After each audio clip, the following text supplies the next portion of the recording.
What's up, everybody? I'm Stan, and welcome to Detail Comics, where we go over comics in detail. This is Comics Cafe, where I grab my morning coffee and go over comic book topics with you guys. It's my way to connect with you guys at the end of the week.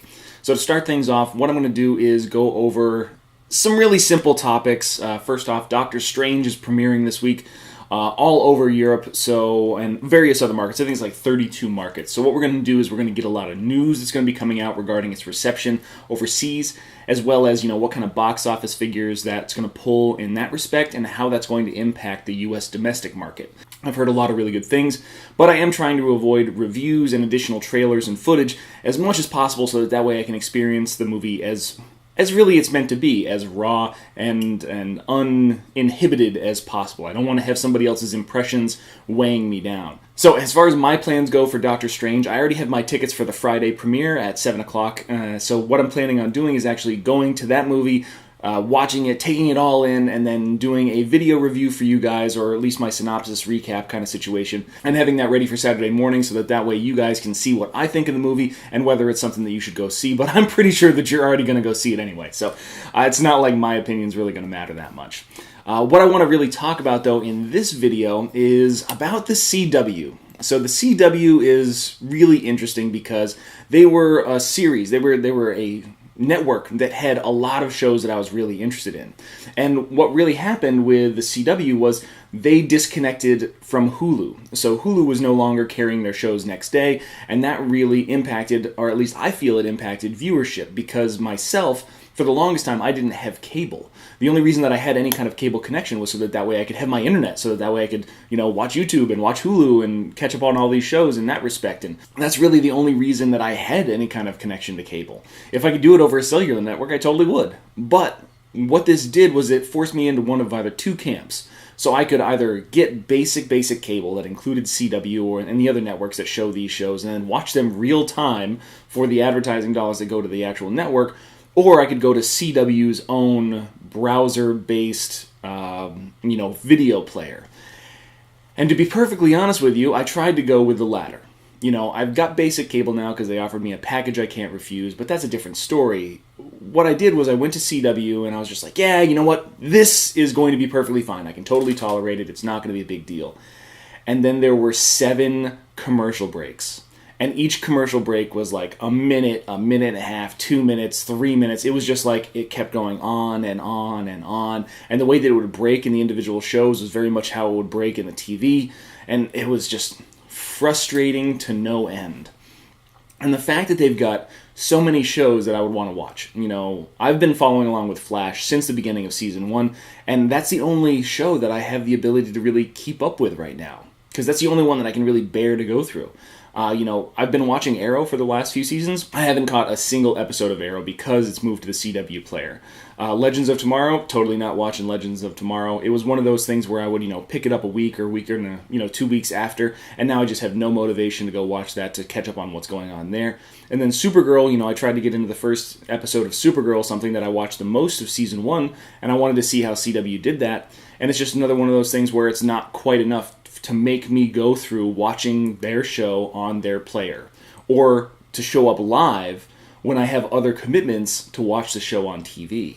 So I think that this is really going to, as far as current viewership, viewership right now, it is really hurting the CW. And to be honest with you, the ratings are showing a drastic drop in viewership at CW. The Flash is down like 14%, and then Arrow is down like 33%. So they're not really in danger, but there's overall a really big lack of viewership that's going along with these particular shows. And I find that very frustrating because they're producing very good content. And it's taken away a whole hell of a lot of convenience for me, which is what gets my viewership and what gives you advertising dollars, CW, if you're watching. This is not me telling you how to run your network. It's just my impression as a viewer. You're taking away my ability to watch your content in the effort to make more monetized advertising content, and that's kind of counterintuitive. If you make it easier for me to view your content, you get more revenue, because I view more of your content. If you make it more difficult or you make it more cumbersome, you make it a situation where I have to weigh the balance between what an ad is and what the show content provides. You're not going to do so well. I hope that the Netflix deal that you got for after the season airs is a sweetheart of a deal, because as far as right now, I am probably not going to watch Arrow, I'm probably not going to watch Legends tomorrow, I'm probably not going to watch Supergirl at all for the rest of the season, and I really wanted to do that. I really wanted to give you guys, the viewers out here, I wanted to give you guys that content. I wanted to be able to give you my impressions on these different episodes and things like that, but it's just made it so difficult for me to put those things together in a timely manner, in a way that's easy to do. It's just not a good way for me to do it. So I'm sorry, but that's really where I stand on this whole CW viewing online through their own player kind of stuff. It's just really frustrating for me on a lot of different levels. But now that we've talked about comic book movies with Doctor Strange and comic book TV shows with the CW and how their distribution would deal with Hulu kind of sent everything south, let's talk about comic books, because in comic books,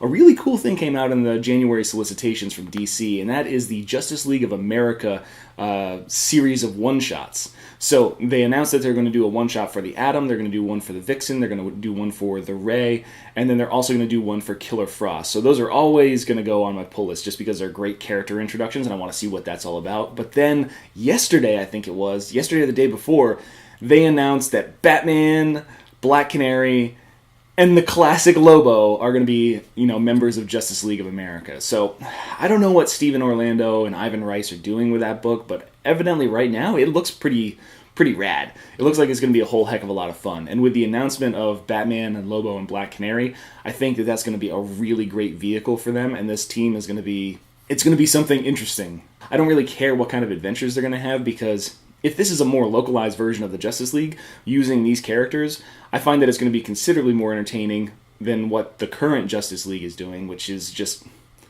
it feels, I don't like it. As far as what's coming up on the channel, I was really happy with the reception that I got for the Renew Your Vows Rewind. So what I've done is I've already picked out a list of about a dozen different comic book arcs and comic book characters that I really want to do the same thing with. So I'm working on putting those things into production so that way I can get them out to you. Because they require a bit more research and a bit more time, it is going to be something that's not necessarily as frequent. I won't be able to do it, like once every week or anything like that, but I'm going to try to get them out as soon as I possibly can. But on top of that, I'm probably going to start doing things like character origin stories, because those are pretty cool too. Getting to know your favorite characters is always fun because it kind of invests a little bit more in them. But it can make you a little bit more angry when people do really shitty stuff to them. So I apologize for that in advance.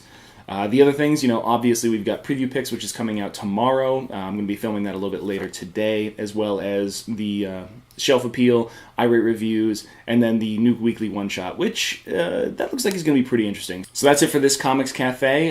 Those are the topics that I wanted to go over. As always, if you like what you see, hit that like button. Don't forget to subscribe on this thing. It's probably right around there. And then there's a few new videos for you guys to check out, so make sure you click on those.